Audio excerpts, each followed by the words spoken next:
Hello বন্ধুরা, welcome to my new blog. রবিবার দিনকে আমি চলে এসেছি মুচিপাড়ার কাছে সার্ভিসিং করাতে। এই লাল গাড়িটা নিয়ে দেখতেই পাচ্ছ, আমি বিকাল টাইমে চলে এসেছি। তো তোমাদেরকে একটু মুচিপাড়ার হাইওয়ে রোডের একটু আবহাওয়াটা দেখিয়ে দিই, মানে বাইরের সাইডটা। আর এদিকে আমার গাড়িটা দেখতে পাচ্ছ, আর এদিকে ভিউটা দেখো কত সুন্দর হাইওয়ে রোডের। তোমাদেরকে হাইওয়ে রোডের ভিউটা দেখাচ্ছি গাইস, মানে এত সুন্দর লাগছে, দেখতে থাকো। মানে এত সুন্দর, এদিকে আমাকেও দেখতে পাচ্ছ গ্যাস, মানে বলো। আর এটা কোথাকার রোডের কাছে, মানে আমি দাঁড়িয়ে আছি সার্ভিসিং করার জন্য। সামনে তোমার বাসটা কেমন বেরোচ্ছে হবে, মানে দেখতে সেই লাগছে কিন্তু ভিউটা।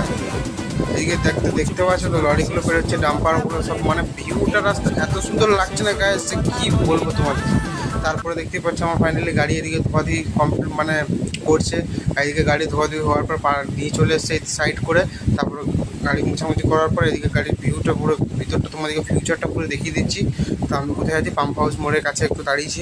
তো গাড়ির ভিতরটা আমাকেও দেখে নিলে। তারপর ওখান থেকে আমি ফাইনালি চলে এলাম কোথায়, সেটা হচ্ছে বেনাচিটি বাজার। দেখতেই পাচ্ছ গ্যাস, বেনাচিটি বাজার, মানে ভিউটা দেখো কত সুন্দর লাগছে। এদিকে কত মানে গ্যাঞ্জাম লাগছে, মানে বাজারে কত লোকজন, কত কী লাগছে। ভালো লাগলে কমেন্ট করবে, শেয়ার করবে, লাইক করবে।